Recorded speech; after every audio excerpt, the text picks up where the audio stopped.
folks, to the 8th Annual Notre Dame Club Summer Speaker Series. This is the second talk this year.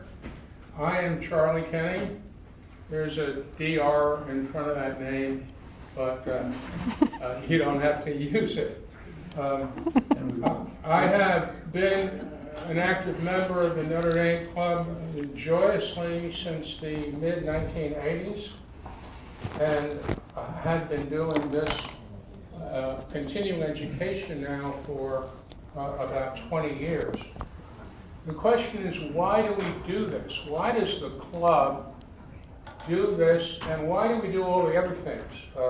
Just a couple of the things that we do are the Mother Teresa House. We have 2 students spend the summer there. They live there, and we pay them a stipend for the summer. And we do work now at the Dorothy Day House, and that's mostly physical work, hard physical work, at both places, the Sisters of Charity and at that house. And we're active in a number of different areas, and it's to fulfill our mission. Our mission is to do our best to replicate the life on the campus at Notre Dame here in the Mid-South for everybody, not just for our club members. And most of you can look around, and most of the folks here tonight are not club members. We're serving the community. We're active in spiritual areas, in community areas, in athletics, in education, and social activities. So we try to cover the whole spectrum. Now, many people, most of you would not realize this, you're all welcome to join the Notre Dame Club. You do not have to be a member. You can even be an Alabama or a Southern Cal fan and join. Whoa. We would welcome you. Now, whether we'd welcome you with open arms or not, I'm not sure. But we would welcome you. And we have a number of Subway alums, is what we call them, who are not Notre Dame alums, who have been officers and members of the board over the years. And just to give you an idea how we welcome everyone with open arms.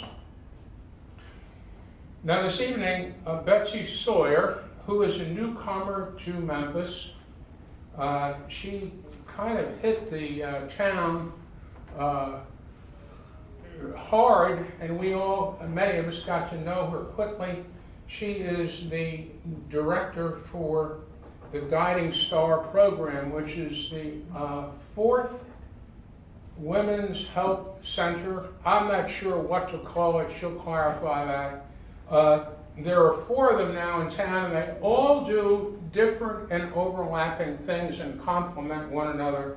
But what's special about the Guiding Star program that she's running is that it is run on a medical model, and they have doctors, real doctors, who follow NFP, and that is unique in the first time for Memphis.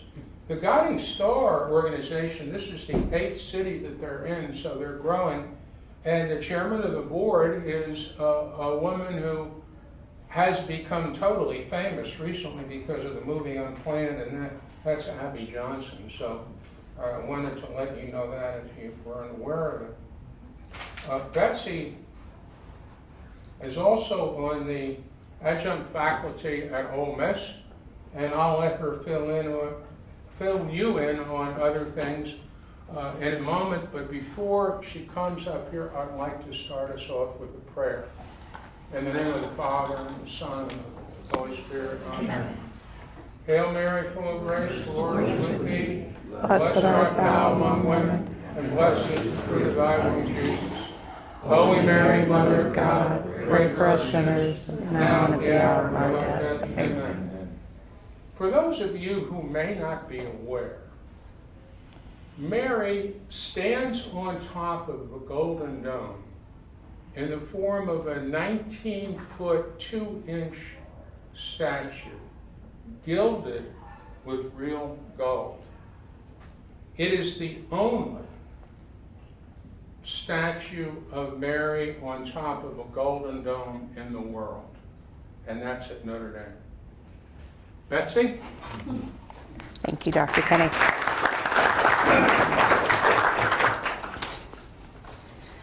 Okay, so he prayed, so we don't have to do that now.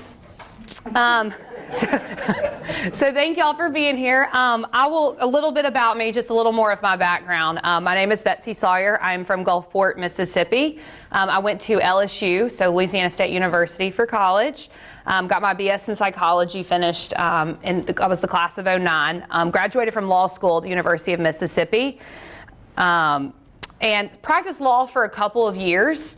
After I practiced law, I started teaching adjunct, so I started teaching college classes, worked for a national women's nonprofit, and recently started with Guiding Star Project. So I am the national affiliate director for the Guiding Star Project, and currently the interim executive director of the clinic that we are opening in Memphis.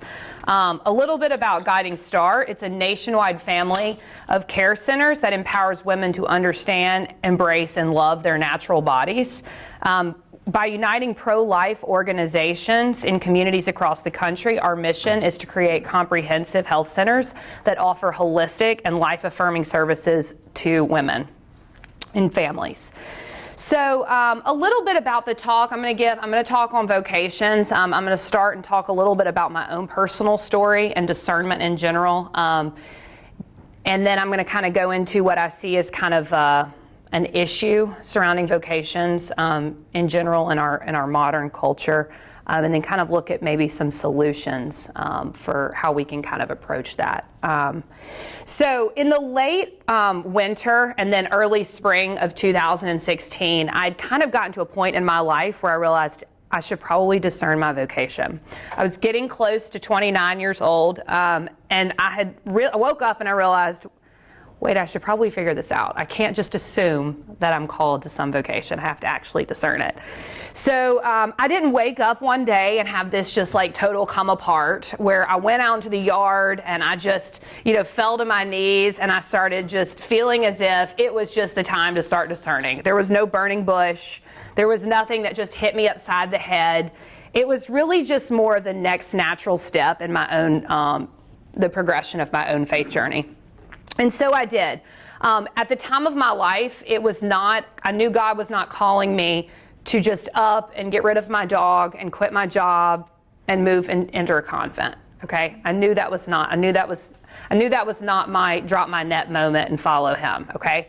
But what I did realize is that he was calling me to explore what he wanted for me at that time in my life. And so for each of us, this come and follow me looks a little bit different depending on where we are in our life. But the ultimate meaning is still really the same for each of us, as it was for me. Was I willing to embrace his will over my will? And really more so, was I willing to surrender my will in order to take upon his so that they both became the same? So that my will was transformed into what he wanted for me. So at the time, what he was really asking me was, will you grow closer to me? And that's really what he asked each of us at every single point in our life. Will you continue to grow closer and grow in holiness? And it was really just this whole, I want to draw you deeper in a relationship. So that ultimately was an invitation. It was an invitation that I could either accept or reject. Now, at the time, by no means did I see it like this, okay? I did not see it as this beautiful invitation to explore a closer relationship with God. For me, I wanted an answer, and he had the answer, okay? So I hate making mistakes. I fear making mistakes. And so, especially those that are really going to impact my life, like maybe even my, eternal salvation. So I was really pretty desperate, okay? So I just wanted this answer. So my current place at the time of my faith journey still saw God somewhat as this dictator role, right? This, if I picked the wrong vocation, there would be eternal consequences for me. But rather, as I grew in my relationship with him, I learned that these invitations are purely gifts of love, that there is nothing to fear as a result. And whatever he was calling me to, he would give me the grace needed to accept it. So in the process of this discernment, which was really just my own selfish pursuit of an answer, I started to pray. And I started to pray a whole lot. In fact, I wouldn't even really characterize it at this point as prayer. It was more of like begging, pleading, anything that I could do to try to somehow get what I wanted. I prayed several novenas. I prayed for signs. I prayed for roses. You hear about this whole with your vocation story as a woman, pray for roses. I prayed for roses. In fact, I searched for signs. I looked for them. I kept thinking something would pop up and that would be some answer for me. But really nothing happened except for this internal transformation in my own life. So I did this for about 8 months. And for 8 months, I continued to agonize over this vocation. Day after day, week after week, month after month, I kept asking the same question: what do you want? If you just tell me, I will do it. I just need you to tell me what you want. Yet nothing. He didn't reveal anything relevant to me at the time, but he simply kept asking me to come closer. And his ask of me coming closer was silence. His silence is what pulled me in deeper. So I went to adoration all the time. I went to Mass a lot. There were times I was like, you know what? If I go sit in adoration and I wait here long enough, something's going to happen. Okay. And at this point, you're probably all thinking she's going through this crazy cycle of trying to figure this out. And I really was. But I really wanted to know what I was called to do. And so I remained faithful to this. And I love a challenge. God knows I love a challenge. And so he gave me one. He gave me a very long challenge. So the funny thing is, and it's probably taken several years to recognize this, but I was actually chasing a God that I didn't think I could find. I was looking everywhere for this God that was already there. I was looking for this voice that I didn't recognize because I wasn't used to the silence. I wasn't used to listening. And I assumed that if I looked, I would find him. And if I found him, I would be able to get my answer. And then I would be able to check off this box in my life of, okay, well, we've done this and we've achieved this goal. And then we can keep, moving on with our life. But God in his wisdom and glory knew that that's not what I needed.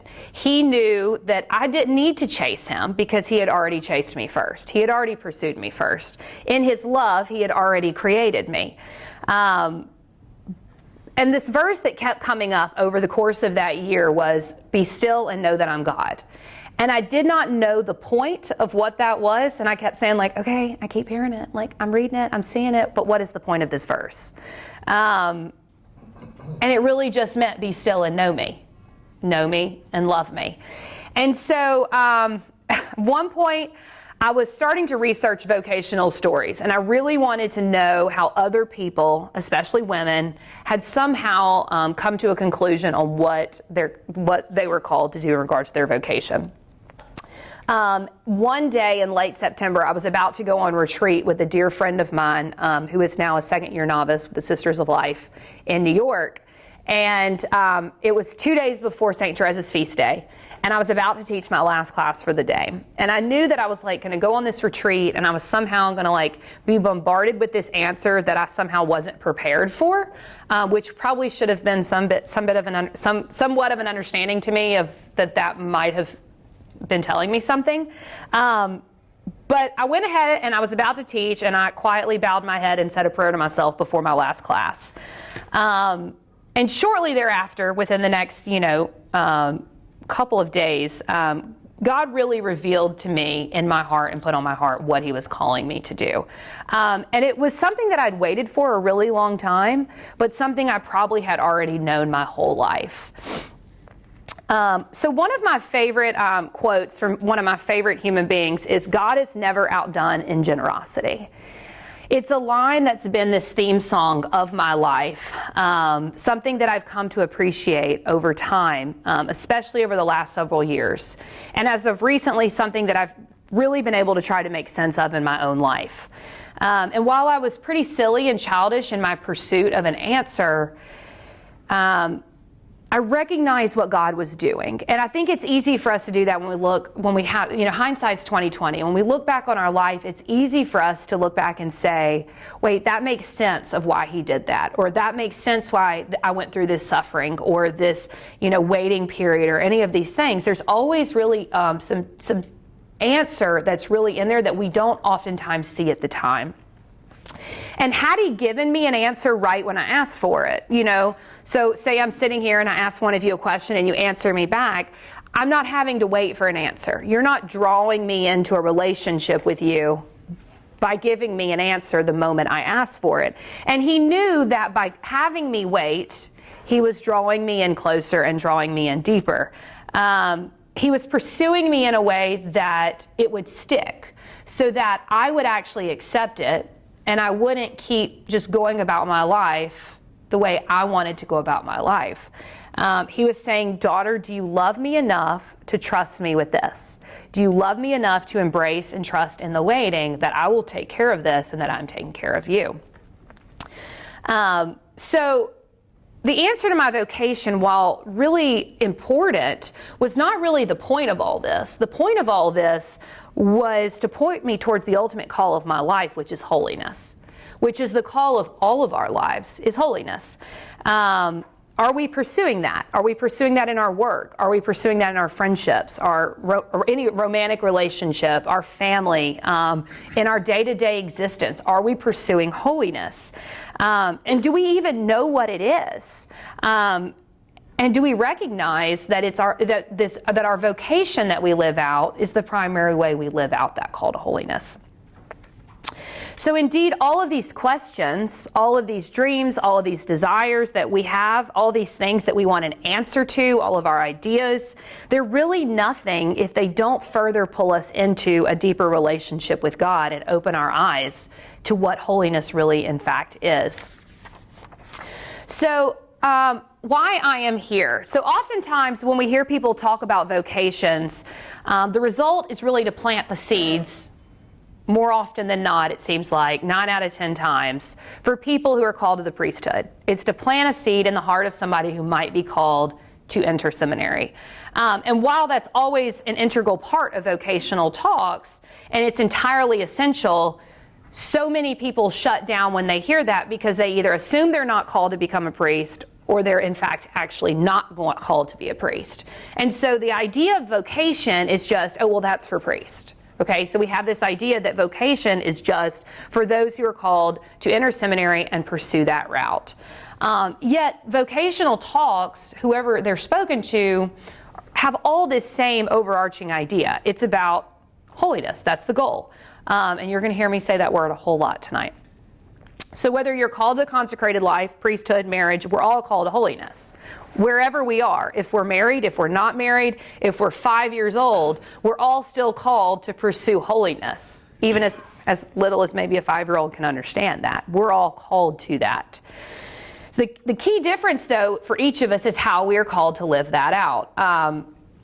So you see, God calls us to, He calls us to ask these questions, and then He commands us to be silent so He can give us the answer.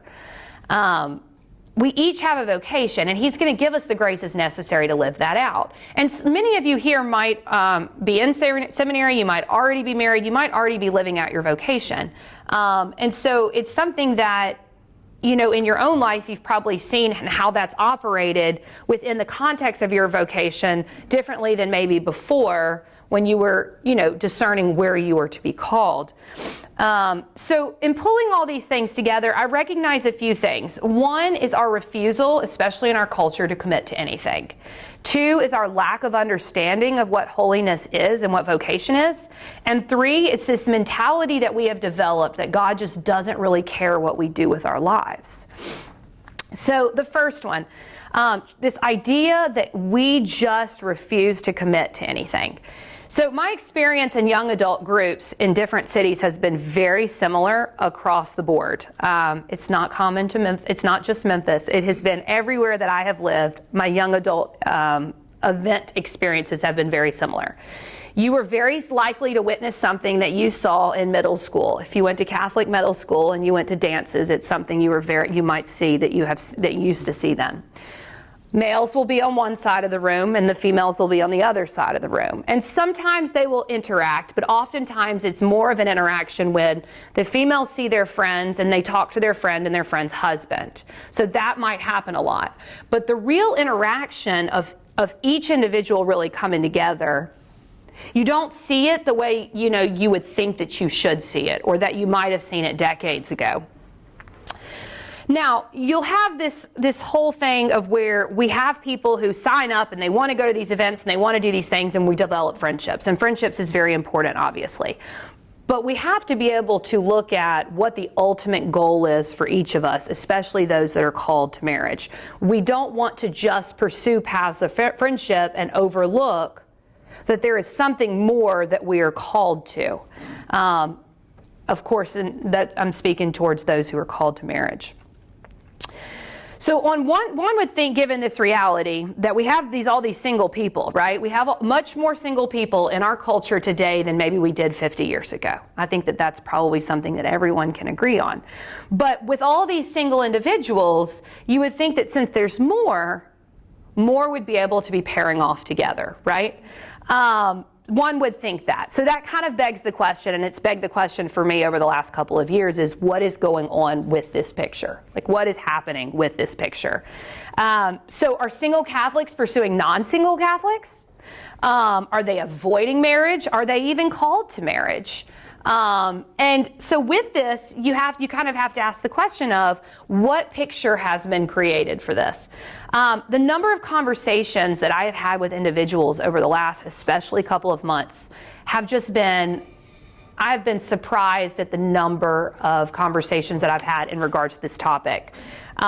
People who, I've had individuals tell me they're discerning their vocation, but they're also dating in the process, hoping that if they date, that'll answer the vocational question. So, if I meet somebody, then that means that God then wants me to get married, and consecrated life for the priesthood is not an option.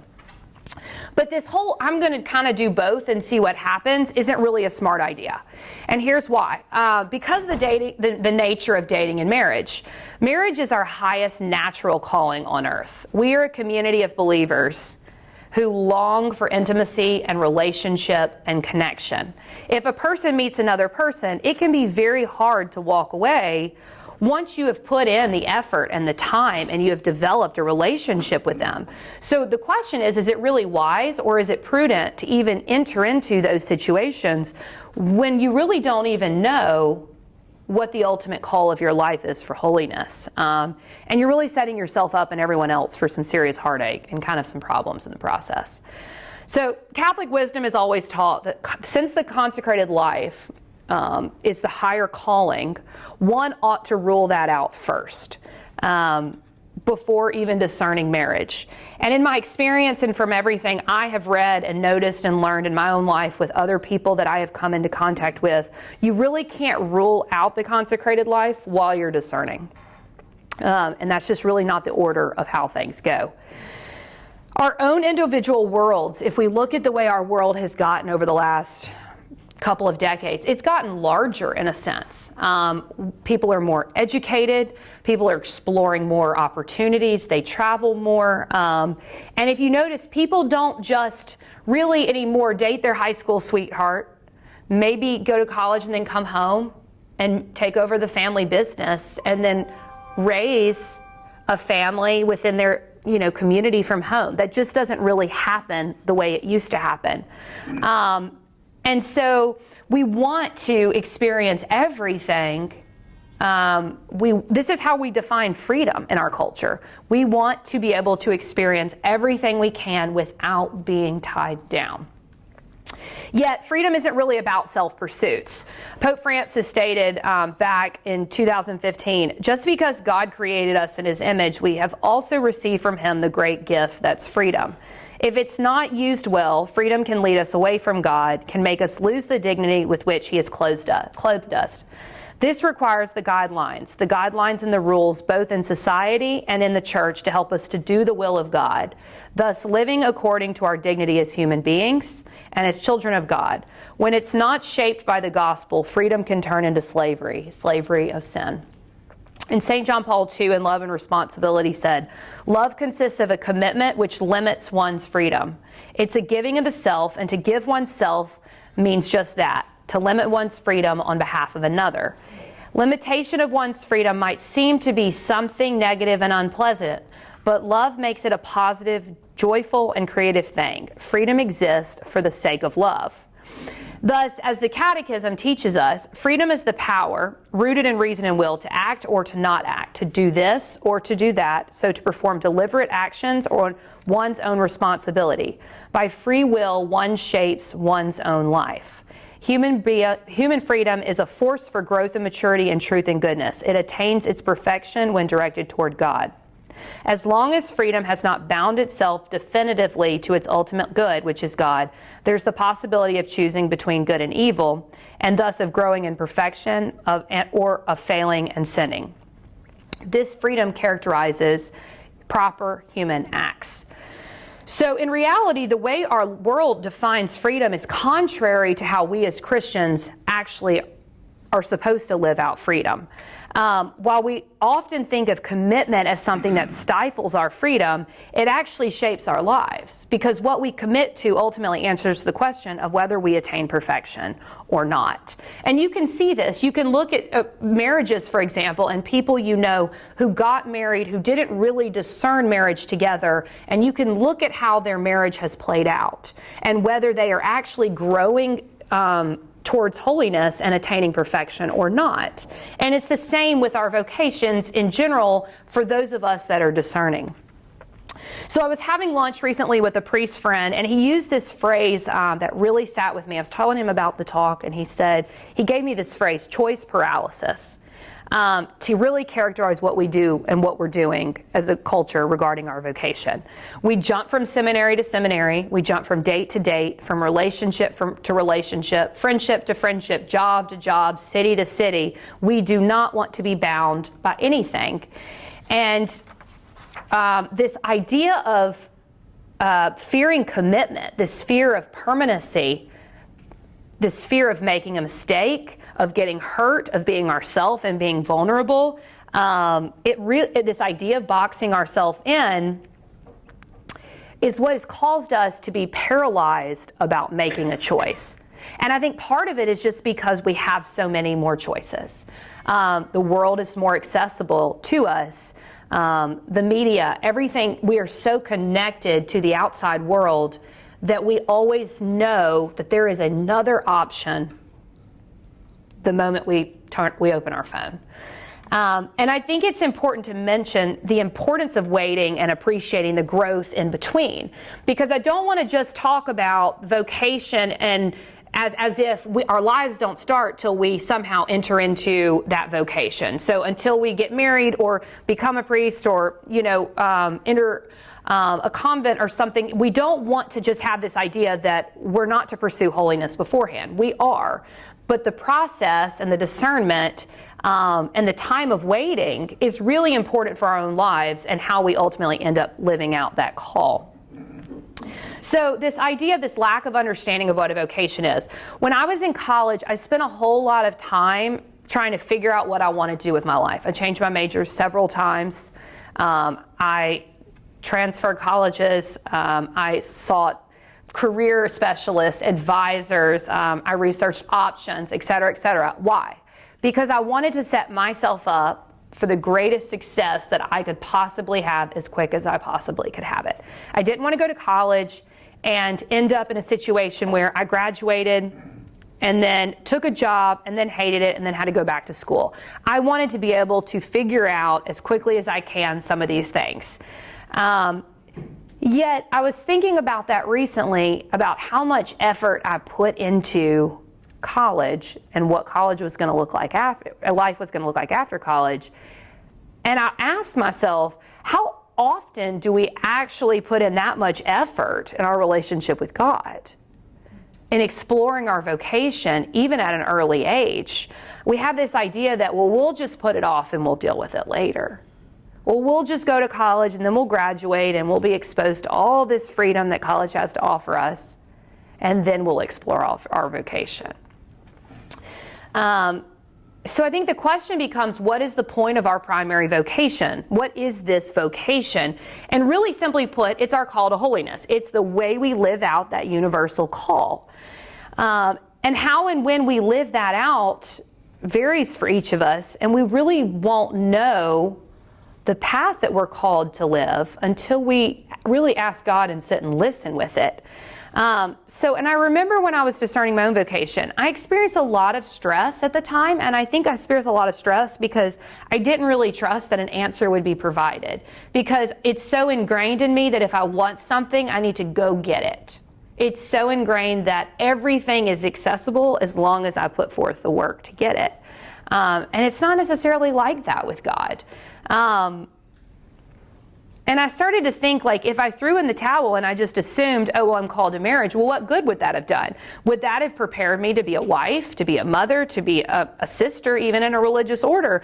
This idea, these virtues of patience, of commitment, of persistence, of endurance, all these are necessary to actually live out our vocation. And I think about married life, for example. To be successful within a marriage, individuals have to pursue holiness. They have to pursue virtue. They have to be willing to receive those virtues. Same with the priesthood. And I think about parents, especially in this culture, in this day and age. And I'm not a parent, but I can imagine how tricky it is for parents. You raise a child, you want them to be successful. You have these ideas of them being successful. You want to keep them on the straight and narrow path, but also you want them to be challenged and to get an education, to explore the world and all these things.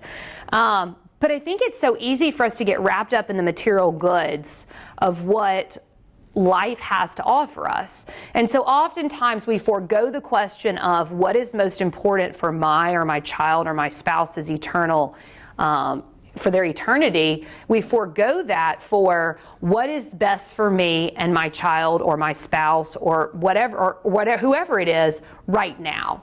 One of the most difficult questions I think parents often really should have to ask themselves, and this is again just from my experience with seeing growing up as a kid myself and watching my friendships and all those sorts of things, is what do I care most about in regards to my child and my child's future?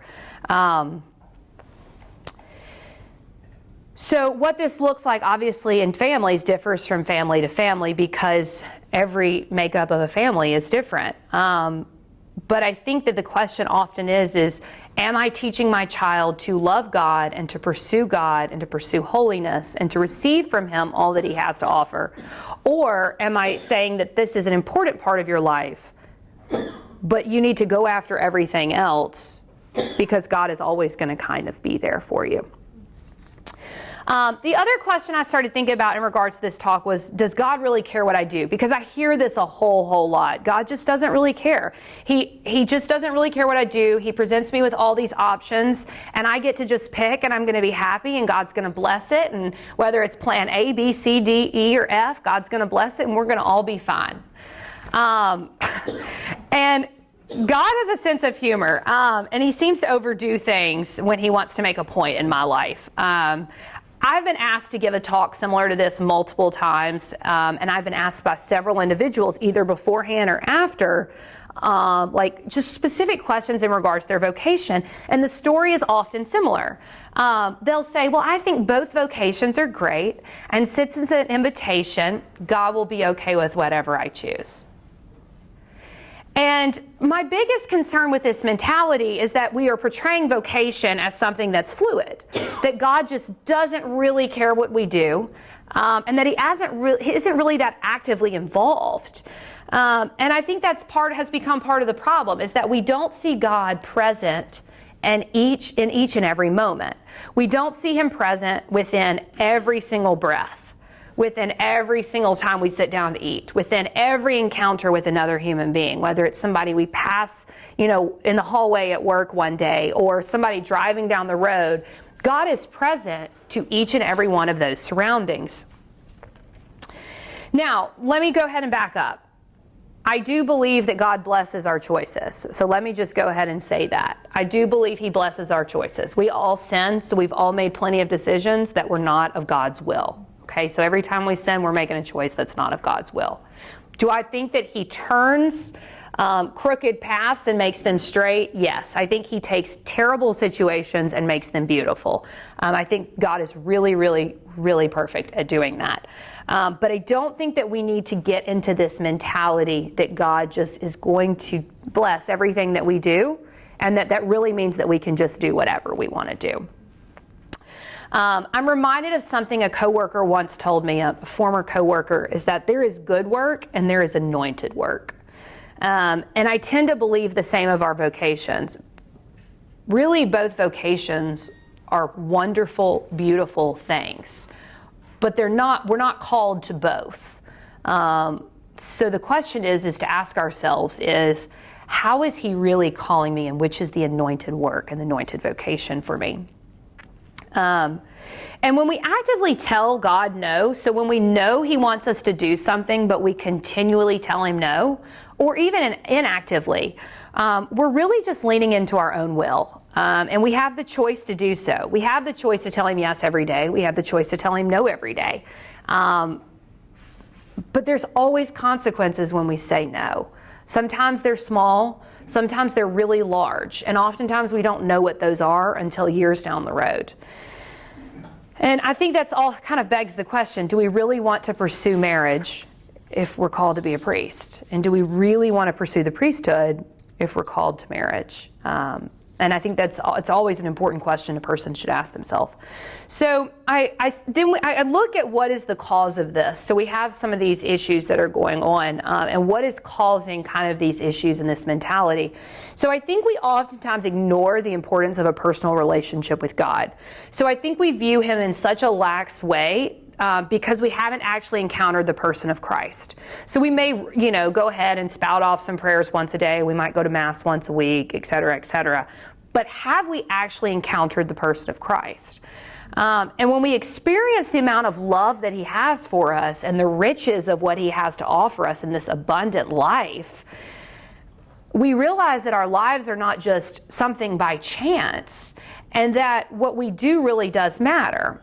That he will provide the grace in each and every moment as we take a step forward in our lives. Second, I think that we're so distracted as a culture that we don't hear what God has to say.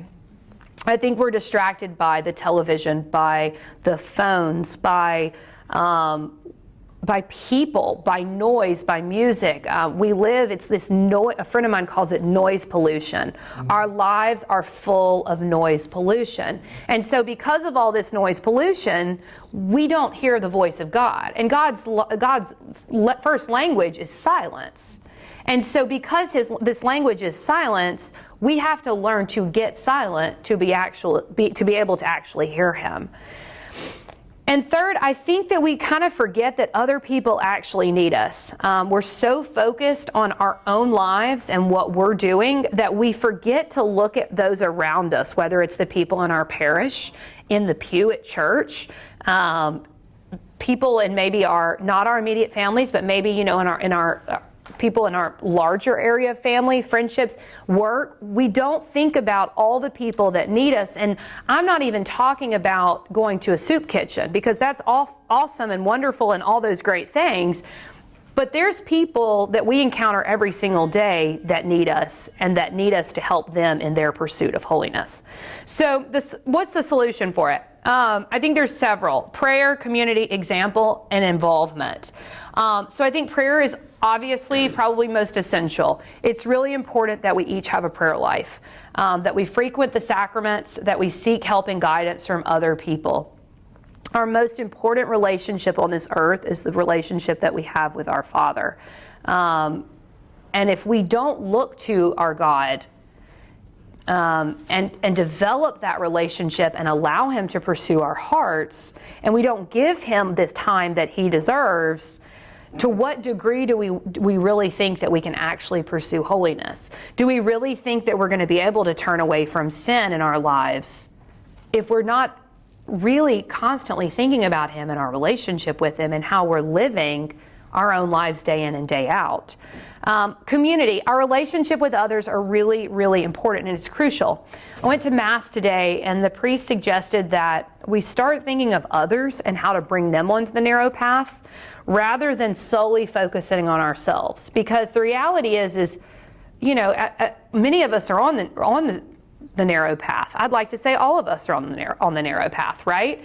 And if that's the case, that we are responsible for grabbing other people and bringing them along with us, of showing them, this is my path to holiness, this is how God has really changed my life and what He has done, and how I want to be able to bring you in on that. And that's the complicated thing, right? It's easy to think about, well, I'll just think about myself and how I can get better. But oftentimes how we get better is to stop being so selfish and to think about how somebody else can get better. Our own stories, our experiences, our own life in and of itself is impactful to somebody. And we often overlook the importance of what a few simple words, a few simple minutes can do for the life of another person. In your own marriage, I think that's a great question. As somebody, as a person who is married, is a married person, is their marriage in and of itself an example for younger people who are called to marriage? As a woman and a wife, or as a man and as a husband, are you living out your vocation in a way that tells the generations after you, this is worth it? This is worth the sacrifice and the commitment and the struggle. And I think it's the same for priests, for seminarians. Does your vocation that you're pursuing speak to another young man? Does it say, this is what God has done in my life, and this is what He can do in your life, and this is a beautiful vocation actually worth the sacrifices? And the other is involvement. I think that we often have to ask ourselves, what involvement do I have in encouraging someone else to pursue their vocation? A priest friend of mine told me once that there's studies have shown that if a young guy hears, I think you might really would make a great priest, or I think you should really discern the priesthood. If he hears it at least 3 times, he's much more likely to consider entering seminary than he would had he not heard it from somebody else. And I'm not saying go up to somebody that you don't know at church and say, you look very holy praying over there. Do you think you're called to be a priest? Because that may just stress him out if he's really not called to be a priest. Okay?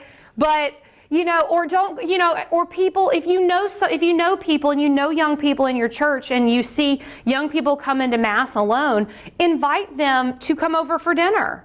To invite them to come have dinner with your family. Invite them to come pray with you. I've had several people ask me after morning Mass sometimes to come and pray with them. And it's really sweet to be offered, to have the offer to be asked. It's really, really nice.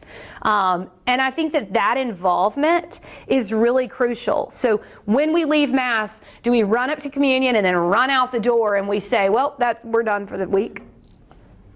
Do we receive communion, go and pray, receive our blessing, and then haul it out the door, shake Father's hand, and run? Or do we actually stop and speak to somebody? Do we stop to notice those who might actually need a little bit of encouragement on their own path? And so in closing, I would like to offer a quote by St. John Paul II, which is one of my favorite quotes. Remember that you are never alone. Christ is with you on your journey every day of your lives. He has called you and chosen you to live in the freedom of the children of God. Turn to Him in prayer and in love. Ask Him to grant you the courage and strength to live in this freedom always. Walk with Him who is the way, the truth, and the life. Thank you.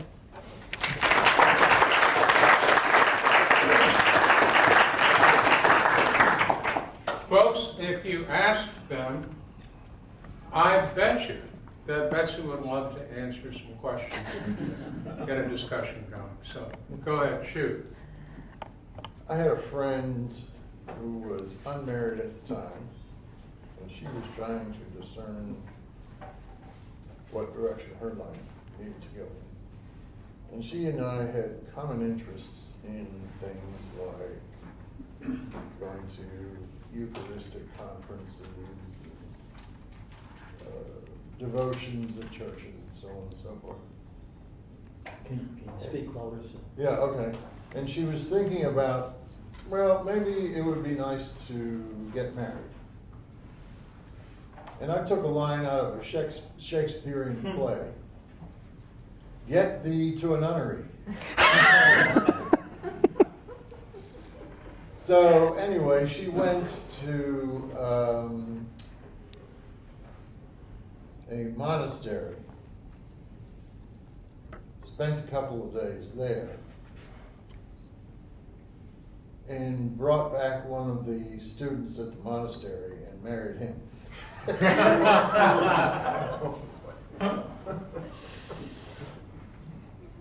So, yeah, my ability to counsel people is up for question. Do you want me to respond to that? If you would like.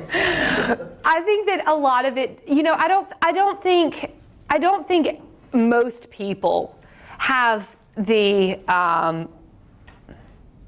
I don't think most people have this gift of discernment of other people's vocations to be able to prophetically know what somebody else is called to. I think it's very common that, and especially in our society, if you see somebody who is living counterculturally, you assume they are called to some form of the religious life. Why? Why do we assume that? Because they are so different from what most people see on a daily basis. And so it's very common for most people to make that assumption. And, I think that the best thing we can do is just encourage people in our relationship with them, whether it's, have you explored this?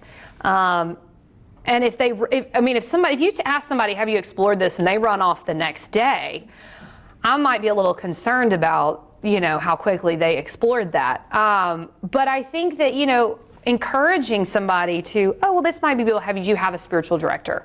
Or do you have somebody to talk to about this? Or, simply just having somebody over for dinner, and not to be able to say, hey, look, I think you'd be great as a nun. It's time to go get cloistered. Like, I don't think that that's the solution, but I do think that the conversations of developing relationships with people are really important so that people don't feel alone on the path.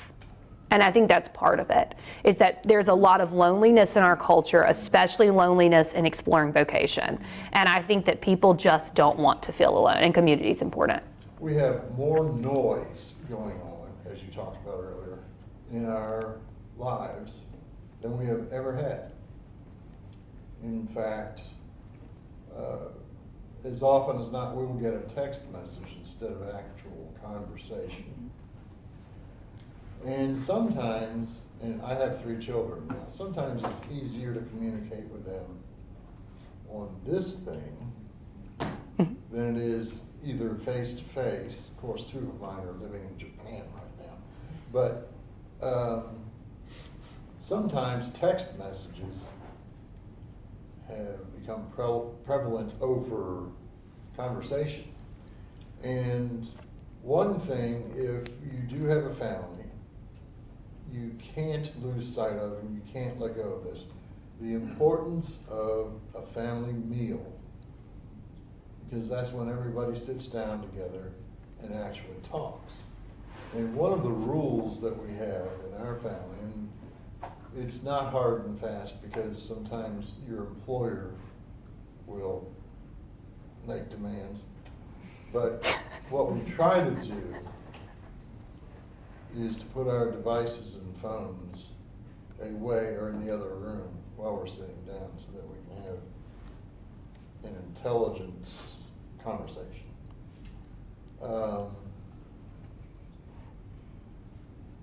But communication versus the noise level that we have right now.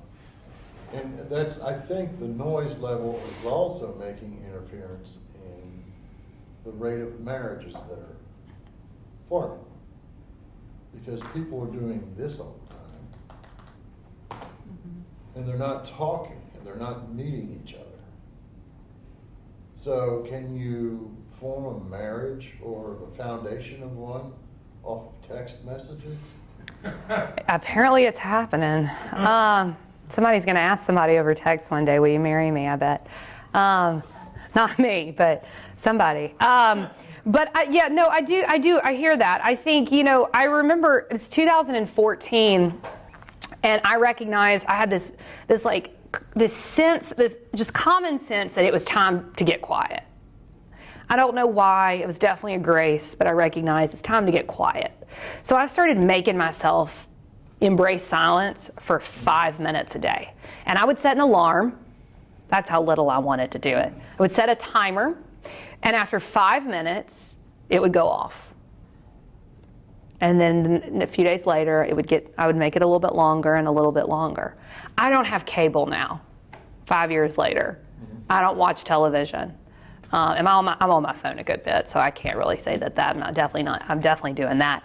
But silence is really important to me. And I think it's because I have seen the benefits of silence, and not just from a mental or psychological aspect, because those are definitely helpful, but from a spiritual standpoint. I mean, my relationship with God is actually a real relationship now because I have embraced silence. Does that mean I don't FaceTime and all those sorts of things? No. I mean, I live 6 hours from my parents. I FaceTime with my mom every day still. I talk to my parents. I text. I do all these things, but I still make time for silence. And I think it's really important in our lives, and I think that it's important in our relationships, because then the second part of that you were talking about was as far as connection and communication. We as a society are not. And that's why the church in and of itself has to be, that's why we are countercultural. And that's why we have to kind of push this idea of connection and relationship that is important. I think it's important for men to hear from other men. It's important that you pursue your vocation. It's important that you pursue dating and these sorts of things, and that you have the courage to do these things. And I think the same for women, to hear from women. It's important that you are pursuing your vocation. Rather than, and I think that connection and that relationship is important at all stages. I was really fortunate to grow up in a house where we had family dinner every night. And so still happens. Every time I go home, we still have family dinner. And I'm fortunate, I still sit in the same seat. And I'm very fortunate for that because I have a relationship with my family. So did you go away to college? I did. I went away to college. And it was what? LSU. Oh, okay. So I'm from Gulfport, so I was only like an hour and 45 minutes. I wasn't far. So LSU, did they provide any sort of formation or discernment, facilitating program or advisors to help you work through your life and prepare for what life would be after graduation? Or were you just left on your own to figure it out along the way? Intellectually or spiritually? Both. Intellectually, yes. Spiritually, I'm not sure. I was just really distracted. I went to LSU to play tennis. I lived in the sorority house. I was more focused on my friendships and my social life than really anything else.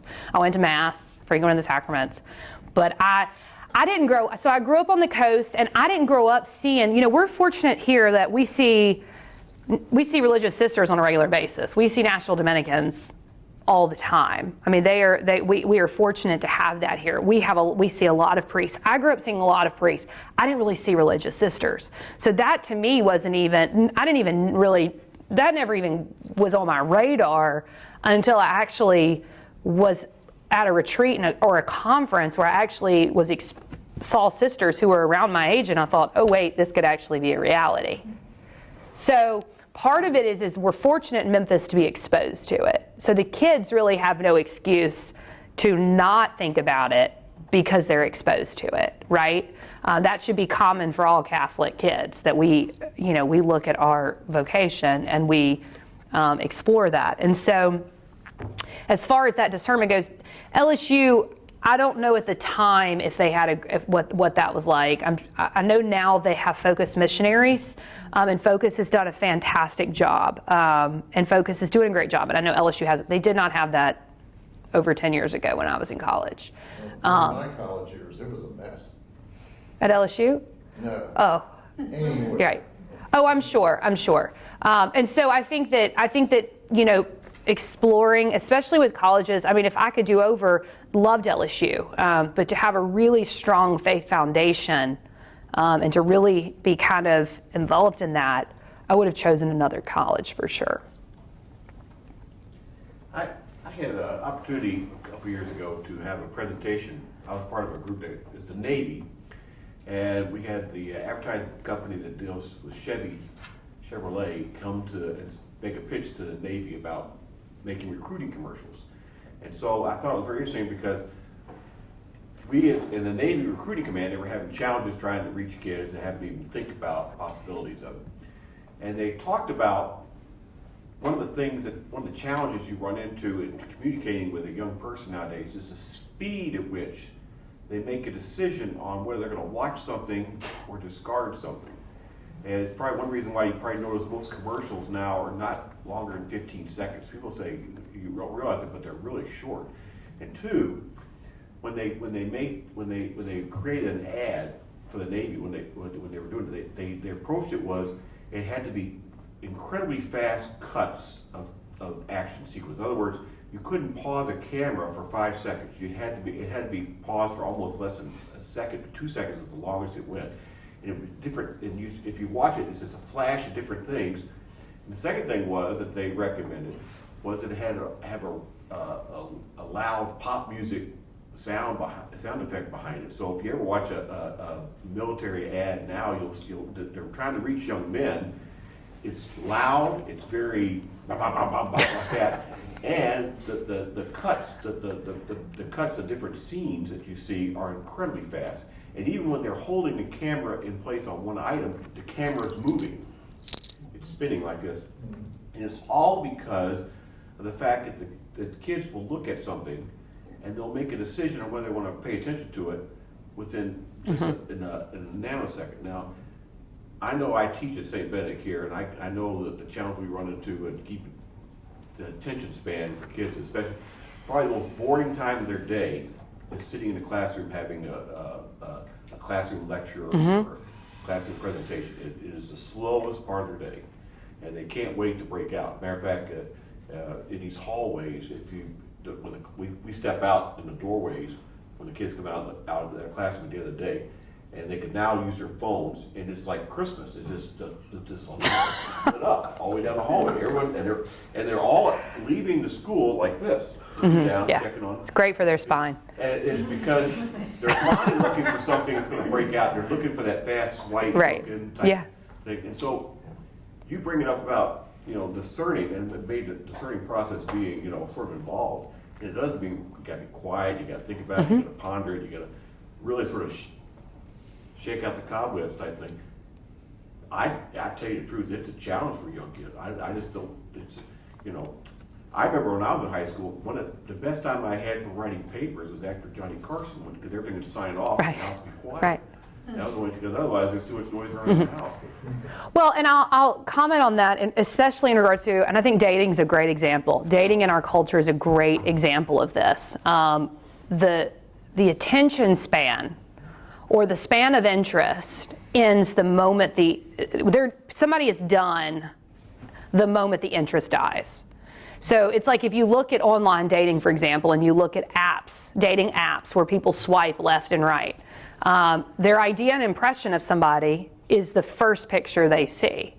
If they don't like the first picture, they're probably not going to read the rest of the information. There's no development of a friendship, and I really like this person, or this person has, great character, or they exhibit fantastic virtue in their life. You're not going to know that from a free app where you're swiping left and right. And if you swipe, right enough times or left enough times, there's still going to be enough people if you get tired of talking to the other ones. And I think it's the same with really anything. The moment we get bored with something as a culture, we're done. We're on to something else because there are more options. And I think that's why we see marriages don't last. There is nothing keeping somebody there aside from how it makes them feel. They get married because it feels good. They get married because the other person makes them happy, whatever that means. They get married because their parents have been on them about getting married, and this one's, all right, well, they're nice enough and they're attractive enough, and et cetera, et cetera. But then what happens when kids come? What happens when somebody loses their job or somebody gets sick or whatever? I mean, because these are inevitable things. Then what happens? Is somebody going to actually stick around?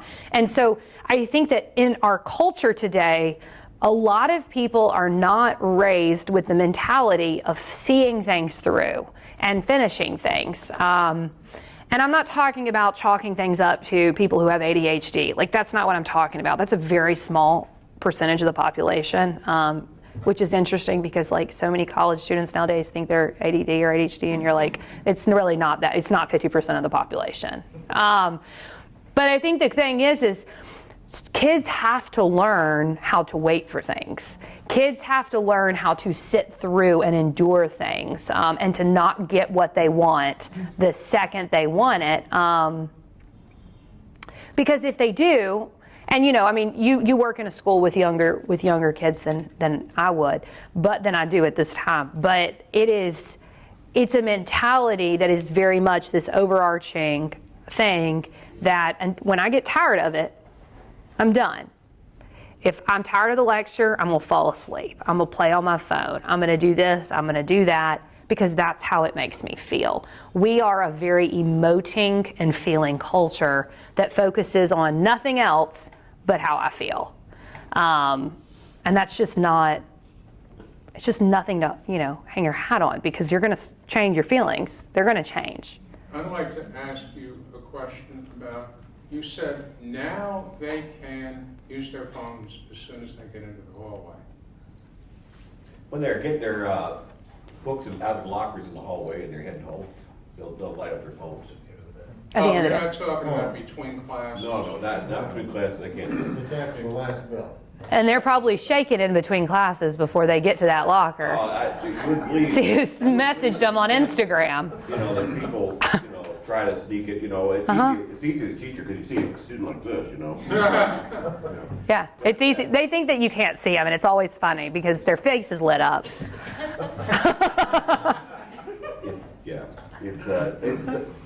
I just don't. It's a hard reach right now. It is. It is. And the second part of the challenge is right now is they're projecting that the kids at high school now, the average time span they'll have for a job. This is not talking about a career. Having a job will be like less than 3 years. Mm-hmm. So in other words, anticipated during their 40-year working, they'll switch like 15. Yeah, jobs. right. And that's not. And that's happening now. I mean, the idea of somebody going 40 years in one job is rapidly disappearing. And the idea of somebody going, nowadays it's like 5 or 6 years. The company changes, the business changes. To move up, you don't move up inside a company. You sort of ladder around to move up. They don't feel comfortable in the job anymore. They don't feel happy, so they quit. Right. So everything points against a lifetime vocation. Right. It does. Well, and all of this is very similar. The qualities it takes to be able to discern a vocation and to actually answer that call, or to at least explore that call, requires a certain degree of virtue that most people don't have. And I think the question, oftentimes we start to worry, well, what are we going to do about vocations, et cetera, et cetera. We're doing fine. We're doing fine. The church is going to be, we don't have to worry that the church is just going to collapse. That's just not going to happen. So because that's not going to happen, we don't have to worry about that. But I think what we do need to worry about is, what do we do about the younger ones? Because it's getting worse. I was fortunate in high school. I had a Nokia that had an antenna, and I could play Snake on my phone. I mean, so I couldn't even text people. So, wasn't like an issue for my high school time. But nowadays, they're connected to everything. So it's very tough. Can I ask a question about holiness and the pursuit of holiness? If I were just having lunch with you across the table, I'd probably want to ask you, tell me what you really mean about pursuing holiness. And do kids in classrooms, I mean, is that something that they think about? And how often do they think about it? And how is it related, the pursuit of holiness, to seeking a vocation? And it seems to me that there are many people have many vocations. You not only are a parent or a wife, but you also take care of your mother and father. Right. You know, you have many vocations, but I'm really interested in what you would say Right. about the pursuit of holiness, what that is, and how much kids are talked to about that. It's a great question. So when we talk about, we use the word vocational about it, just probably a little short of how often we use the word love in our modern culture. Like, we love everything. We love pizza. We love this person. We love the dog. We love, the flag. We love everything. Respect to the flag. But we love everything. So when somebody says, I love you, well, you love pizza. So how do you differentiate the difference between your pizza and your spouse? It's the same with vocations. We say the same with vocations. So we say, oh, well, this job is our vocation and all these sorts of things. It's just a word that people use way too often. So our primary vocation is this call to holiness, and how we live that out is priesthood or consecrated life or to marriage. So that's our primary vocation. Everything else is like a secondary vocation, right? Raising kids is a primary responsibility. Our job is another responsibility. But vocation is how we get to heaven. So it is our path towards salvation. So it's the path we live on this earth and how we grow in our relationship with God. So when we look at what exactly the pursuit of holiness is the pursuit of, do we see heaven as our end goal, and how do we get there? And so we have to look at it as, do I continually die to myself for love of others? If we're married, primarily for the love of the person that you're married to.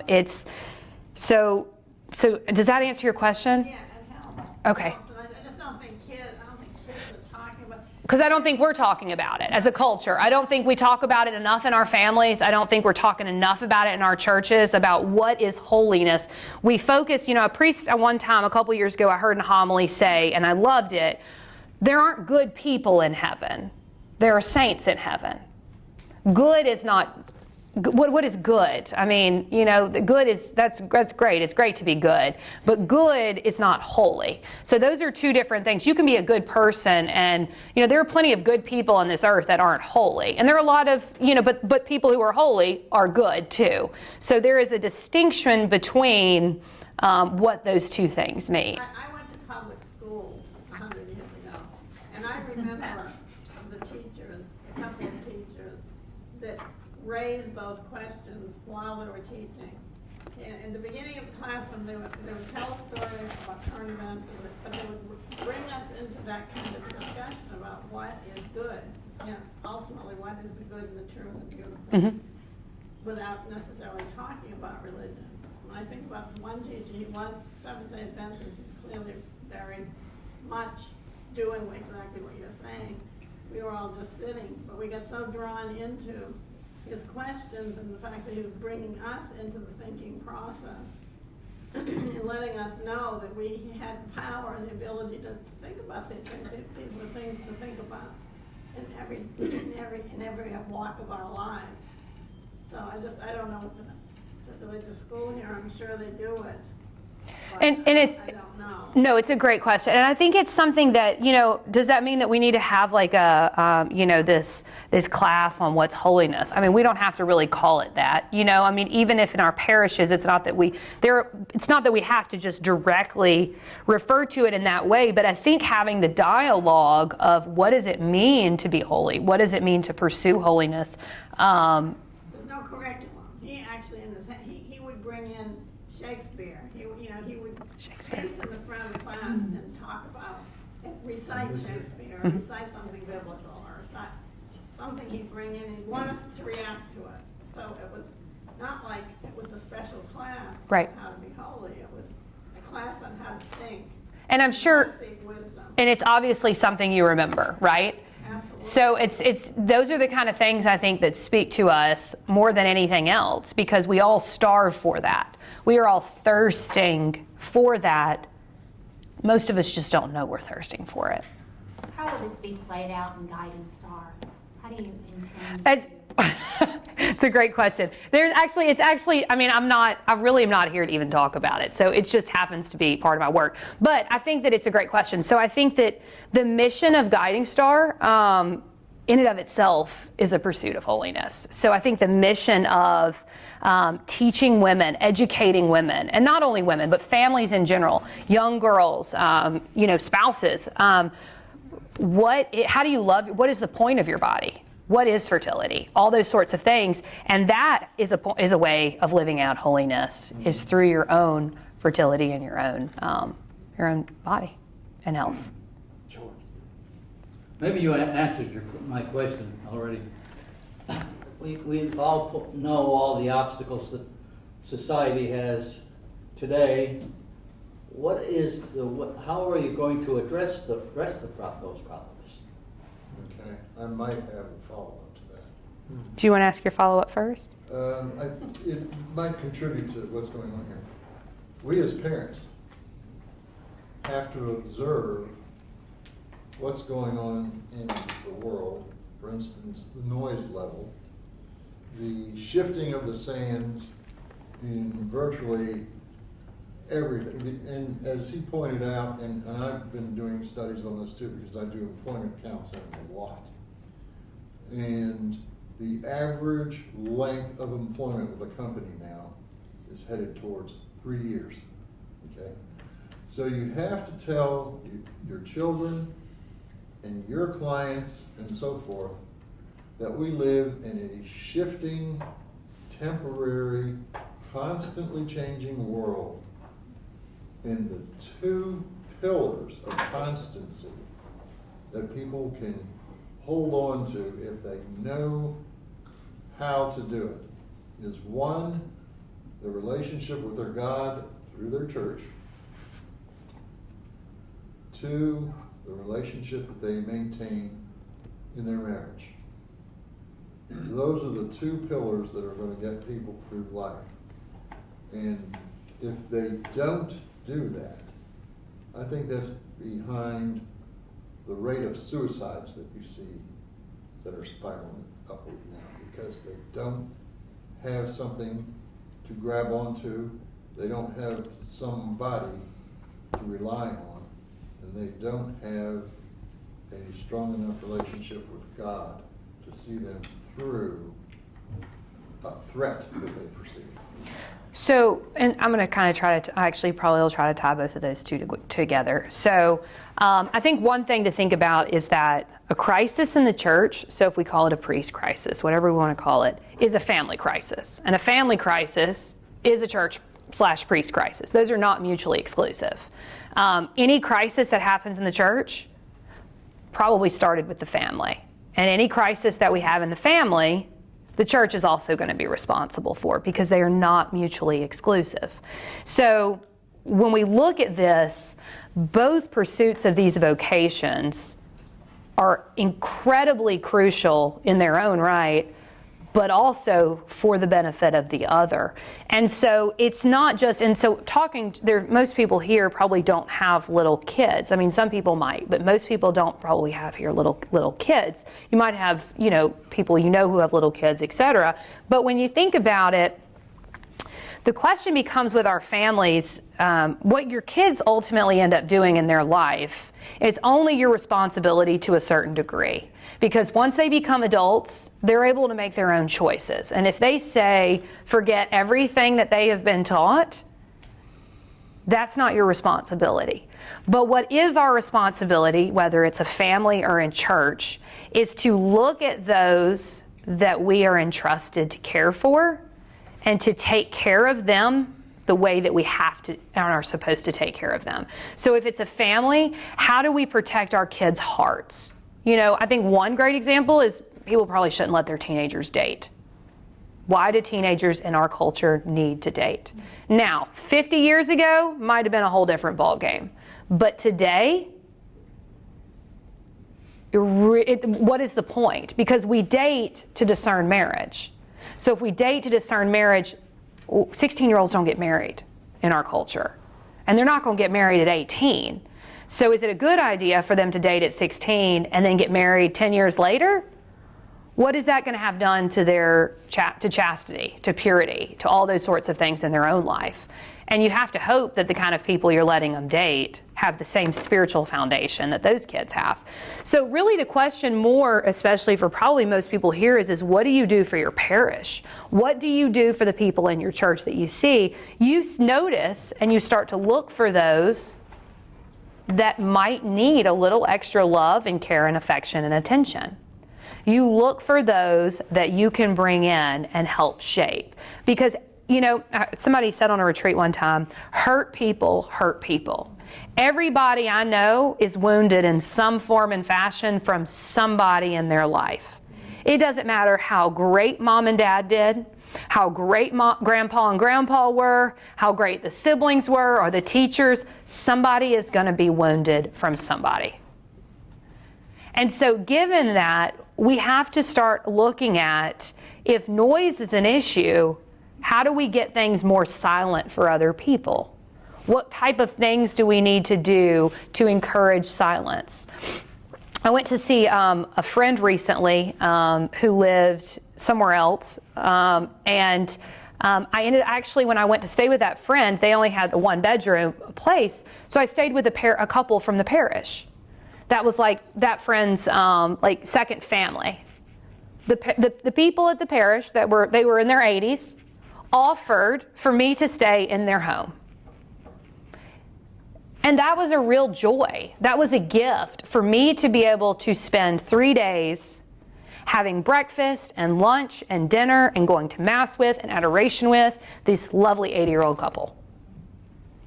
I don't know too many people who offer their home for somebody else and say, for example, if you see somebody in the parish and you see a young male and you know his girlfriend lives out of town, your girlfriend is more than welcome to stay at our house next time she comes to visit. That's going to make it easier on both of those two so they don't have to try to figure out that situation. So you see, there are little things we can do to encourage these kind of forms of holiness in each other. And I think that what we have to start realizing is that as the body, there's all these parts. And all these parts have a different role. And so whatever our role is to help encourage someone on their vocational pursuit, and not just, oh, I see somebody who might want to be a priest, I'll talk to him for 5 minutes, but also looking at those who are exploring, you know, are they dating? Are they, whatever it is, and how can you help encourage them with your own witness and your own story and your own time, your own, you know, your freedom, all those sorts of things. Does that answer some of the question? Mm-hmm. Okay. The age, you know, it seems now, you mentioned about things getting a lot older. I mean, you know, it was not no more than 100 years ago. The boys went into seminary when they were 14, mm-hmm. You know. Nowadays that wouldn't even be considered. It seems to me now that the age of discernment is actually moved way up past. It's actually, you know, some people say it's college now. I'd say it's probably not even in college. I think it's probably when they finally get out and have their first job, they really start discerning what am I doing, what I want to do, type thing. So, but here's the thing I want to say to that, and that's a great question. It's a great point. But the majority of them the seed was planted much earlier than the time they started to discern.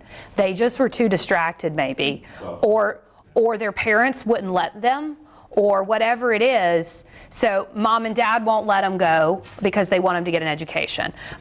Friendships distracted them. They had a relationship, but they knew years before, I have questions about this in my heart that are stirring and that are going to continue to stir, and I can shut it down. But God doesn't give up. Like, He doesn't let up on us. Like, it's kind of like a good thing, you know? He doesn't let up on us. He's not going to give in. And so we can run from it. I mean, we have people waking up at 47, divorced, and they're like, maybe I should be a priest. Like, you know, we could have thought about that maybe 20 years before, 30 years before. But the majority, I can't say everyone, but the majority of people I know, especially priests, because I know more priests than I do religious sisters. The majority of priests I know, and I would go so far as to say a very high percentage, had that call and that desire from a very early age, even if they ignored it. And so I think it's important for us to recognize, again, how do we develop relationships enough with people where we encourage that and that we're not afraid to explore that with them. Sam?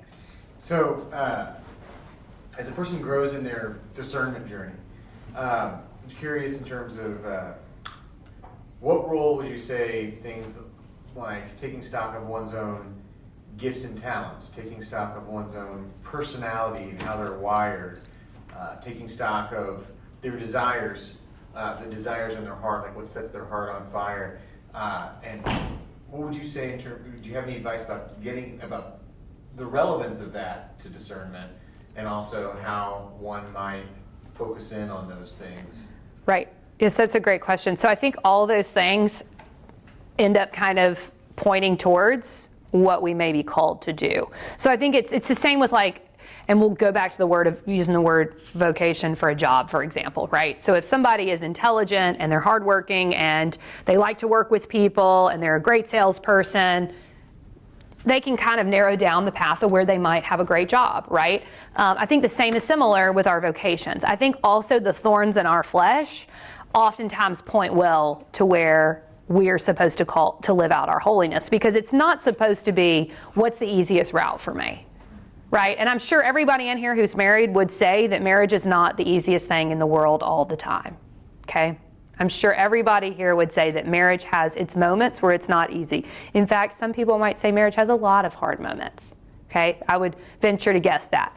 So I think that the thing is looking at what are our struggles, what thorns do we have, what crosses do we have to bear, what talents, what gifts, all those sorts of things, how those all play out and work together can really point in the direction of not only our vocational call, but even if we're called to specifically a religious order, or are we called to be a diocesan priest, all those sorts of things play into that. And I think it's a great question, because I think it really points to the importance of spiritual direction, because I don't think that we can figure out all these things by ourselves. And I think often we think, well, I'll just go talk to a trusted friend, but a trusted friend is oftentimes a little too subjective, and probably not as wise in regards to these sorts of things as somebody who has met with people and done this before.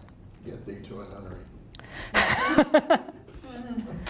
I think one of the most important things we can try to help parents do, and anybody, is teach our children to pray to do God's will. And that's exactly what you're saying. Absolutely. Just pray to do God's will every day. Just show me what you want me to do and help me to do it. Right. That puts them on the path that God will take them there. They may not have to spend years discerning. Right. Absolutely. That prayer life of show me what you want me to do and help me to do it. And be willing to do God's will every day. And I think that's one of the greatest things that can ever happen to anybody. You just kind of open yourself up and say, just show me today. And I truly believe God puts people on the path He wants them to be on. And I think you're so right about touching their heart at a young age. I think most men that became priests, if their mother wasn't pushing them in and trying to make my little son a priest, that's just a wonderful thing. But I also think that people that notice His holiness, His sincerity, and all that, encourage them. Right. Absolutely. I've got a grandson that he's just a good boy, and I said, God really might be calling you to be a priest. You pray about that. He's only like 10, so who knows? Well, we're just planting the seeds. Oh, absolutely. And In 8 years, hopefully he'll be entering. What'd you say? I said in 8 years, hopefully he'll be entering. I hope so. I really do. It'd be great. Thank you. That's a wonderful point. Yeah. I heard you mention a minute ago about the dating thing. Do you think parents, with the culture that we're in, and I'm curious your perspective of where you come from when you say, I think you mentioned about not even dating right now for younger kids. Is that from a position of the culture and the parents? You think the parents have conceded that since the culture is the way it is, we probably can't get our kids ready in time? I've often wondered why we would not promote possibly marriage at earlier ages. Just a thought. I mean, it doesn't happen in the culture. I understand that, but I often wonder if it's the foundation of our life, you Right. know what I'm saying? Like if it's family structure is like the core of everything that you do, I often wonder why, at 12, 14, that's not trained into the children at that level. Because, we often would say that I'm around students every day at a high school about 45 minutes from here, and we would look at the majority of the kids and say, heck no, there is no way you're Right. ready to be Right, married. right. But, we just go that direction and say there's no way they can handle the responsibility. But that obviously comes from a place years prior to not developing them or exposing them to that. So I'm just curious about that. So I think I think there are a lot of factors that play into that. I think, of course, a few of them are what foundational basis is already there for them, because you can instill every beautiful virtue and value in your child, and they fall in love with the wrong person, and that's all out the window, and you're setting them up for years of work that has to be done to figure that out. And the reason I say that is I have watched this in the lives of so many people I know. Good kids, go to Catholic school, have good parents, and they end up dating the wrong person. Mom and dad gives them too much time alone, okay? Because you trust your kids. Well, I don't want to be too much on top of them. I want them to know that I trust them. But the reality with our culture and the reality with the access to pornography, the access to social media, the access to all of this stuff, the lack of modesty, we are setting our kids up that you might be able to protect yours, but you can't protect yours under someone else's roof if you don't know or trust those people's parents. And so I think, I even tell college students who I have gotten close to over the years, just not students of mine, but just people from the church and stuff. And they will always try to argue their way out of this with me. And I will frankly tell them, you're 19 years old. What do you want to do when you graduate? I don't know. Maybe get a PhD. Okay, all right. Who's going to pay for that? Well, I guess I'll take out student loans. Okay, right? So we look at this. They don't know.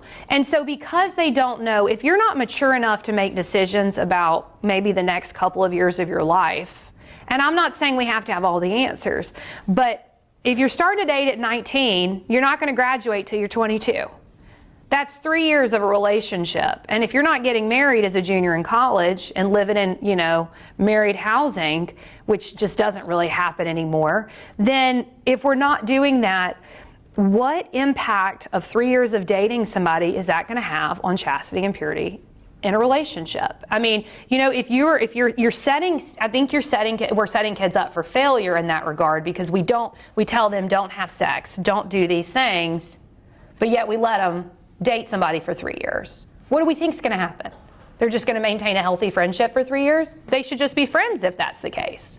Right? The point of dating is to discern marriage.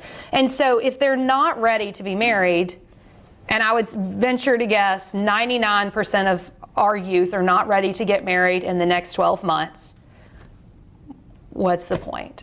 And I think we really need to look at is developing qualities like healthy friendship, healthy boundaries with the opposite sex, friendship with the opposite sex, encouraging them in their growth and those sorts of things. In another world, I think dating would be a great idea. If we could go back 50 years, there's a lot of things I would change. But we can't. And so I think that if we can protect our kids as long as we can until we send them out with their wings into the world, because we don't know what will happen then or what they're going to come in contact with. And so I think protecting them as long as we can is really important, if that answers your question. Well, Do you have any plans or organizations that have this type of lecture to high school and college students? No, but I can write one if you'd like. I guess I have a new project. Well, that's where this should go, to high school and college, because you're talking about controlling the lives of your kids or protecting them up to a certain point. But when they, I mean, we live in a world now where Right. people go away from Mhm. home. They leave home. They do. When they go to college. And that's where the string gets snapped. That's where a lot of people lose their faith. And there are a lot of things that go on. When you say hurt people, yes, they certainly do. I can certainly attest to that. And that's going to happen in college also. But I think part of that, I think that parents underestimate the amount of power and control they actually have over their kids. So we have this mentality that once they turn 18, they're free to go do whatever they want. And they are, legally. But I don't know too many that are going to run that far from the nest on their own accord. Well, I have this attitude toward my children. As long as I'm their parent, they're my children. And it's not, Right. The relationship does change, but you do have to reach them intellectually and rationally. And that's going to happen in our family pretty soon here, because 2 out of my 3 children are now working in Japan. And my family is the strangest family that I know of. But when they start coming back, I'm going to start parenting them again, even though one of them is married and the other one is not. I'm going to give them counseling. And it's going to be professional counseling, how to map out what your career might or should be when you get back to the United States, or how your parents' marriage has worked, or what your relationship through the church ought to be. And they're going to have to be, they need a force or a source at least, to where they can become reinculturated and prepared for what the rest of their life is going to be. Right. And just because they're married, or just because they're in their mid-20s, or approaching your age, I have one daughter that's exactly your age. It's not time for me to just let go and say, okay, it's all yours. Even though legally it is, what I should do, or what I should be doing, is to lay out what the alternatives are, what the realities are, and lay out for them things that they can identify and choose through. And I think those are all great points. And I think they point back to this reality that if parents are paying for college, they get kind of a final say on where their tuition is going to be spent. They have a vested interest. They have a vested interest. So if parents are paying for college, and most kids are not going to tell their parents, you know what, I'm so thankful for how gracious you're being, but I'm going to take out a loan because I'd rather do that. That just doesn't really happen. So if parents are paying, which a lot of people don't have their parents pay for their college tuition, and so it's a little bit different. The control obviously is a little bit different, and I'm not saying hold money over your kid's head. But what I am saying is there was a common phrase in my house growing up, he who pays picks. And that phrase lasted for a very long time. Mm-hmm. He who pays picks. And I knew when I went to college, because my college was being paid for, not by myself, that if I got into trouble or if something happened that was of my own doing, I was going to be pulled out in a heartbeat and brought back home. I knew there were consequences, and I knew those consequences were not going to be just kind of thrown aside when it happened. And that kept me from getting into trouble. But I think that parents really have a lot more control over certain things with where their kids go and that sort of thing. Now, if their kids leave the house and they might not be able to control what's happening 10 hours away on a Tuesday night, but they can control maybe certain things like an environment and things like that to a certain degree. Depending on the family structure and situation. Well, go ahead. You're smarter than I am. What is your sense of academia having an effect on the graduates and college students. Academia is liberal across the board. And do you feel that academia, and when I mean academia, colleges, universities, have a negative effect on our children? I think often it really just depends on your kid and where you're sending them. You know, I think that a lot of the classes that the kid takes, the major that the class chooses, certain majors are going to explore things that others won't. I got a great education in a major public university and did not feel like I was indoctrinated into anything. Now, it was also 10 years ago, and I recognize that. But I was also I knew that, like, if there were things I didn't want to hear or really didn't care about, I just kind of shut those things out because I had been raised to sort through information and to not take everything upon me and run with it. Does that make sense? So I think, again, a lot of it just depends on the atmosphere and the child and where the child goes and what's there, maybe they're exposed to. Because I think that can be said, even some of our Catholic schools, Amen. Even some of our Catholic universities are going in directions that the church may not like. And so I think that we have to kind of look at that and say, you know, do our kids know how to sort those sorts of things out and not? I mean, it's just like if a person got a therapist who didn't have the same maybe religious convictions that they did, they have to be able to know what to sort through and what not to sort through. That doesn't mean they just don't go to therapy. It means they say, well, I agree with that and I don't agree with that, so I don't have to take all of that upon me and do everything. Does that make sense? So I think it's important we have to sort through that. We have to be able to recognize Right, and to recognize it, yes. Yes. You made mention of something that I think is pretty important, and I wanted to kind of emphasize it a little bit, where you made mention of the rise of internet pornography.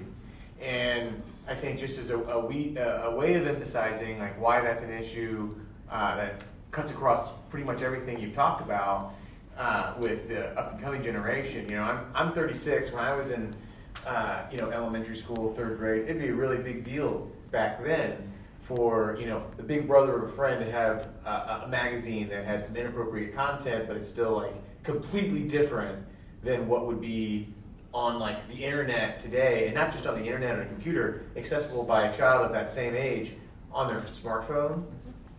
In the same way a kid, we learned some word, some clinical word having to do with sex and sexuality in elementary school. I remember we looked it up in the dictionary and giggled at Right. little like drawings in the dictionary. Okay, these kids are going to Google now on their phones with that at the same And hitting images. Yeah. And so what's happening is there's scientific evidence that this is causing brain damage, literally brain damage, how it's rewiring these kids, and not just children, at all ages, rewiring how people think, how they see each other. It obviously affects how they see faith and morals and God, how they see people of the opposite sex, how they see their bodies, their own sexuality. It's going to affect their capacity to embrace a priesthood or religious vocation. It also is going to affect their ability to receive a married vocation. And so I've heard it said often, the church is not a museum for saints, it's a hospital for sinners. And I'm wondering if we have a pandemic where our hospital for sinners is ill-equipped to address something that is choking the life out of our capacity to even meaningfully discern a vocation, and what are things that the church could do to help take up this fight and be more bold about it, if I'm correct that it's as big of an issue for especially this upcoming generation, which we have no idea what they're going to how they're actually going to think about sex and sexuality and how their brains are going to be rewired. We can't possibly imagine the impact that all those years of all that input would have on them at such a tender age. So I just would curious to hear your thoughts. It's a great point. And I haven't done a whole lot of, it's not an area I have researched a lot about. But I will say that we can kind of tie it in with the question tell me your name. My name? Herman. Herman? Herman, yeah. That Herman had earlier about kind of the attention span and how long until till kids make a decision, right? Like you were saying that once it's certain period of time and then that's enough. You were talking about it's very fast. So the attention span is pretty short. And I think that similarly, I think the impact, my assumption would be in regards to something like pornography. I mean, it's going to rewire how we view love, because love and sexuality from a marital standpoint, I mean, are intricately tied together. And so the way we view love, and our society has become so sexualized. I mean, everything is overly sexualized. And so it rewires what we think about love in general and what the pursuit of love looks like for us. And so people expect when they get into relationships that if there's not a sexual component to it, it's not worth pursuing. And it has become it's such a cultural norm that people don't pursue relationships without a component of sexual component to it. Because why pursue that path? Why be called to a higher virtue if you don't know anything about it? If you can have 100 other people over here that you can choose from who are going to easily and quickly give you exactly what you'd like. So I think it's why we see more single people in the church. It's why people's vocation, they're not getting married as fast. And it's not just because people are non-committal. It's because the people who are trying to do this correctly and counterculturally are not meeting people who are also trying to do this counterculturally, right? And so people who are pursuing marriage who are doing this in a way that they are embracing virtue and holiness and all these things, they're not going to want to be with someone who has a porn addiction, an active porn addiction, right? That's not something they want, and it's something that is so common in our culture because we are inundated with sex. And so I think that is just something that is so important for protecting our kids from, because, I mean, if your kids have something like Snapchat, you pull it up to like the public stories and the majority of them are something sexual. And I don't think there's a child protection feature for that. I'm not positive, but I don't think there is. So if your kids have Snapchat, that's all, they're seeing the same thing that an adult who can see that and say, that's not something, I don't look at that stuff, you know? Because the curiosity for that is, you've already gotten to the point where you're like, that's not something I look at, so I'm not even going to even look at that page. Whereas a kid sees it, and they're like, oh, what's that? And so, I mean, our jokes, our TVs, our radio, music, everything, and that points back to this idea of noise pollution, that our noise is not just noise anymore. Our noise is very, very dangerous to what ends up happening to the lives of other people. And does that answer your question? Absolutely. Okay. I think you just gave me an idea. There are a lot of news pages that will give you a categorized, politics, TV, movies, entertainment, but they don't have delete options for those. And when this pornography and all this other stuff that you're talking about comes into a news feed or a news page, you can't make it go away. Mm-mm. So what we need to probably do is to foster legislation that mandates a delete option for the source pages or the news sources. Well, because then what's ended up happening, and going back to Sam's question, is that what's ended up happening is that is, I mean, kids hear it at school, but it's not just kids, it's college students hear it. They're inundated with it. And so our culture's first idea of love is not really love. No. It's this over-sexualized idea of how somebody makes somebody else feel, whether it's a computer image or something they see on TV. And Hollywood is the major culprit behind this.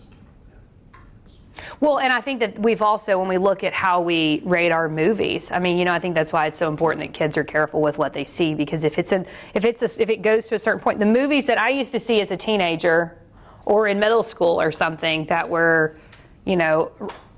about college students or something, I could go to those and it not be something that was sexualized. It could have just been about college students. Nowadays, if sex is not a part of it, people don't want to see it because that's what they expect to see. Just like in dating, that's what they expect to get.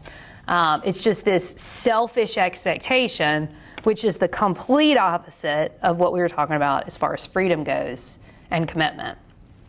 So, any other questions? Well, we're all glad that you wrapped your talk up and out, And we're also glad that you had patience with us. This was wonderful. Stick with us. Thank y'all. And interact with us afterwards. And thank you very much. Thank y'all. One more question. Can you tell us about your regular job? My job, like with Guiding Star? Oh, absolutely. With Guiding Star?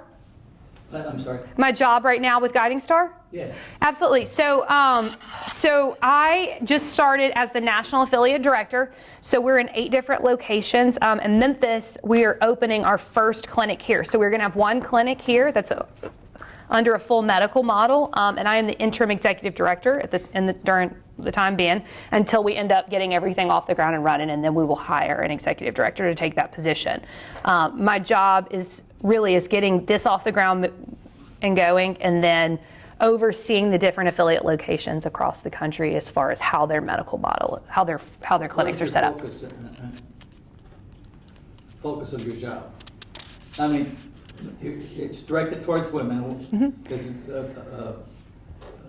women are in trouble, or so it's women across the lifespan. So it's so there's several different components of it. It's to educate, for example, educate women on what their fertility is, what their health care is, and we start with girls that are young, so right around ages 9. So we have a program that we employ for girls that are ages 9 to 13 that teaches women the importance of their body, what their body does, and one of the great things that I like, and it's a great saying that I'd heard recently, is the goal is to protect women's fertility, not to protect women from their fertility. And so our modern culture has this idea that women need to be somehow protected from their fertility and it needs to be just completely shut down. And that's not the solution. The solution is to embrace it and to be educated about it and to learn about it. And that, in that regard, then women are really genuinely protected. So we do see women who are in crisis situations. Some of our clinics have, some of our affiliates have partnered with pregnancy centers. So we will help with, like, as far as that goes, we provide for women in crisis pregnancy. But for example, the clinic that will be here will be for women kind of all across the lifespan of facilitated adoption. I'm hoping that we are going to be able, yes. So adoption will be hopefully part of it. Yes. Have you got the location here in Memphis? We're looking. We're exploring and praying. Okay, and I love when I first heard Leah and Debbie, they were here, and it's like, oh my gosh, people are talking about natural family planning, and I've taught that for 40 years. Oh, good. For the diocese. Perfect. Well, then I'm going to need to give you my information. I'm going to find you. Oh, perfect. Good. Okay, perfect. Well, thank you all so much for having me. I appreciate it.